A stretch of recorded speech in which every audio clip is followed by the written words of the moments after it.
امروز باشگاه دستمو با آربای دو نقشه گشتیم. السلام علیکم دوستان خوبم.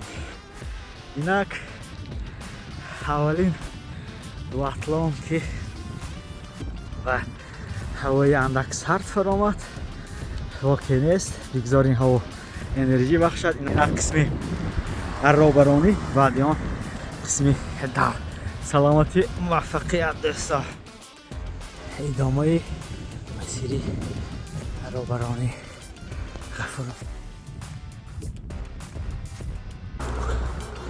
دوستا در ادامه داستان قسم دو در ادامه دو دوستا.